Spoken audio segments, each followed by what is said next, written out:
దినవృత్తాంతములు 2వ గ్రంథము 5వ అధ్యాయము. సొలొమోను యెహోవా మందిరమునకు తాను చేసిన పని అంతయు సమాప్తము చేసి, తన తండ్రి అయిన దావీదు ప్రతిష్ఠించిన వెండిని బంగారమును ఉపకరణములన్నిటినీ దేవుని మందిరపు బొక్కసములలో చేర్చెను.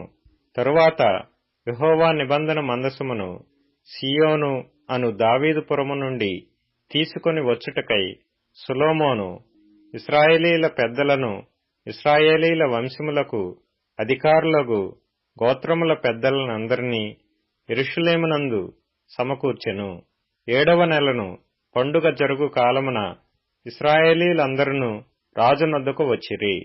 ఇశ్రాయేలీల పెద్దలందరును వచ్చిన తరువాత లేవీయులు మందసమును ఎత్తుకొనిరి. రాజైన సొలొమోనును ఇశ్రాయేలీల సమాజకులందరును సమకూడి లెక్కింపశక్యము కాని గొర్రెలను పశువులను బలిగా అర్పించిరి.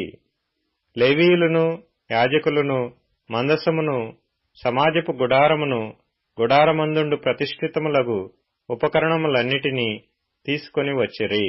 మరియు యాజకులు యెహోవా నిబంధన మందసమును తీసుకొని గర్భాలయమగు అతి పరిశుద్ధ స్థలమందు కెరూబుల రెక్కల క్రింద దానిని ఉంచిరి.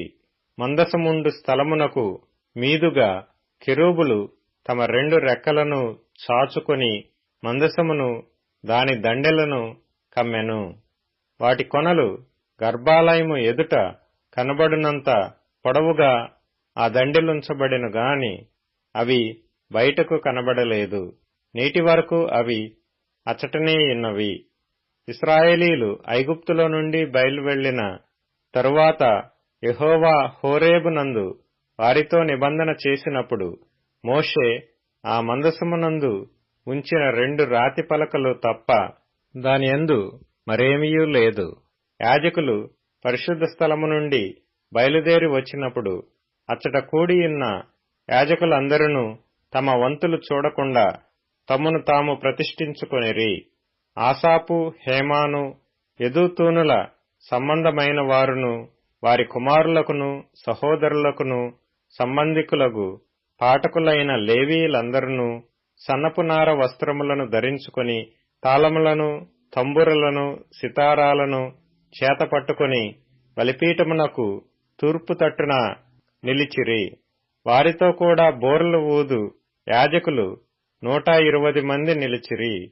బోర్లు ఊదువారును పాటకులను ఏకస్వరముతో యెహోవాకు కృతజ్ఞతాస్తుతులు చెల్లించుచు గానము చేయగా, యాజకులు పరిశుద్ధ స్థలములో నుండి బయలు వెళ్లి ఆ బోర్లతోనూ తాళములతోనూ వాద్యములతోనూ కలిసి స్వరమెత్తి యెహోవా దయాళుడు, ఆయన కృప నిరంతరముండునని స్తోత్రము చేసిరి.